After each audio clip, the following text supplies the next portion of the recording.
Well, if you watch the College World Series Finals, you spotted him right there behind home plate. He seems to be at every major sporting event. Fans know him as Marlins Man. Despite the notoriety, there's still some mystery, some intrigue surrounding him. How does he get those tickets? Where's he from? What does he do? That's what I want to know. Well, let's find out.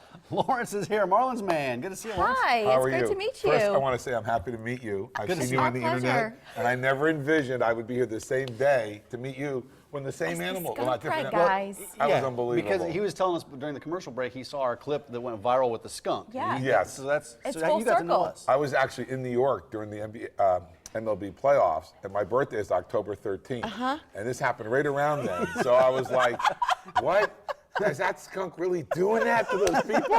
I didn't know it was like water. And when somebody took off, I was like, oh my God.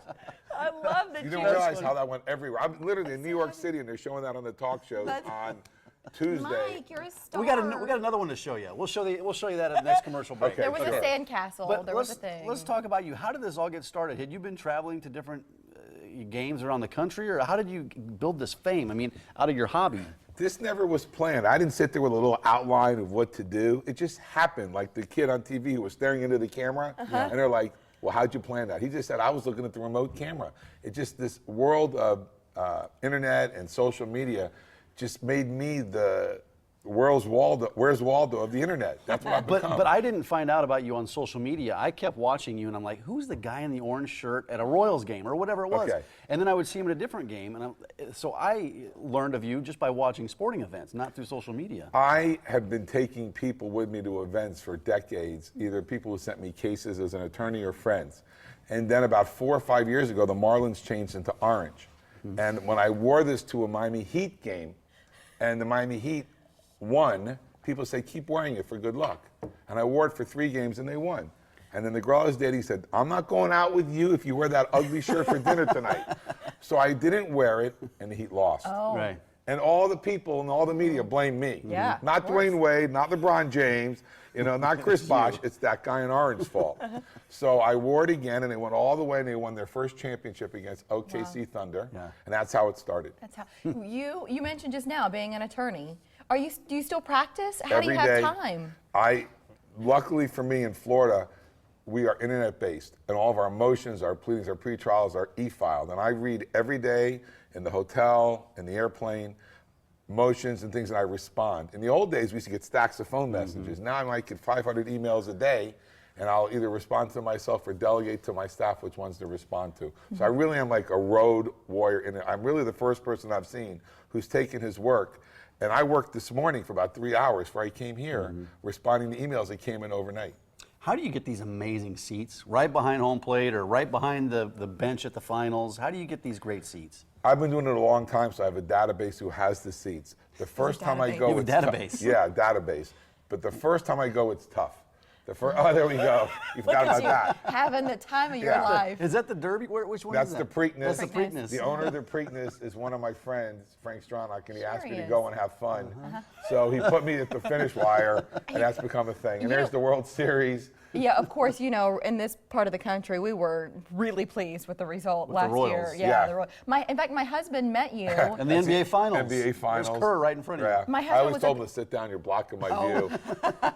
My husband was in Kansas City last year and met you at a game, and he came back and he said, Marlins Man is so cool. He's so nice. He talked to everybody. He took pictures with everybody. Why is it important for you to play that kind of role when folks come up and recognize you? I'm going to tell you the truth. First time I've said this.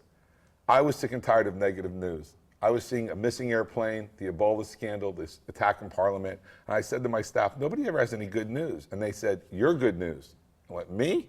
You don't talk, you don't do interviews. When you open up, it's going to go huge. So I made a decision around the time of the Giants-Royals World Series, not the Royals-Mets, that I'm going to start talking. And that's when it really blew up. And then I found out the kids loved me, and I became like a kid's role model. Because they're like, wow, that guy made it, and he pays it back, and I want to do the same thing. I'm like a big old Boy Scout. You do give it back, and you do have Every a lot day. of. I follow you on Twitter, and you ooze positivity. And I remember during the World Championship last year in Kansas City, there were some firefighters that got killed down there, and you tweeted out support for them. And I know it's important for you to give back. And I actually donated some money, and I did it anonymously, and then the fire department put it out there. Yeah. And then we had a big fundraiser after the World Series ended at a place called Westport Flea Market. And the fire department came, and it was really nice. And I was teaching people how that it's really a good thing when you give things to strangers and you walk away. And that's what pay it forward is versus give it That's what back. it is. If you give me something, I go back to you, that's give it back.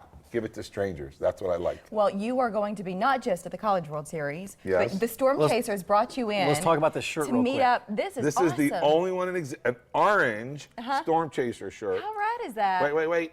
And on the back, On the back, Marlins I've got So Man. you're going to auction this off. Yes. You're meeting up with fans at Warner Park. What's going on? I'm going to, as their guest, I'm going there. And I do this voluntarily for free. I don't take money. And what we're going to do is I'm going to wear this for a few innings. And then it's going to be auctioned off to a fan. And I'm going to invite that fan to go with me to a Royals game. They don't know that yet. So that's something we're going to That's throw awesome. in. That'll be great. Well, and it's Thirsty Thursday, which is our big deal here at KMTV. So go to Warner Park tonight. You'll see the Marlins Man. So it's so cool. Are you going to be able to go to the game today at Yeah, to the luckily for Ameritrade me, at 12:08? at 12:08. What would have happened if they scheduled at the same time? That would have Right. no, but no conflict. So you're good to go. You'll be I'm there. good to go. Thank You'll be you there so behind much home for plate. being No here. skunks? No skunks. Okay, I'm ready. I've got a sandcastle to show you. Okay. Thanks, Marlins Man. Sure. Good to see you. Such Nice a meeting you pleasure. too. Thank Thank you you. so much. All right. Yesterday, Mitch from Upola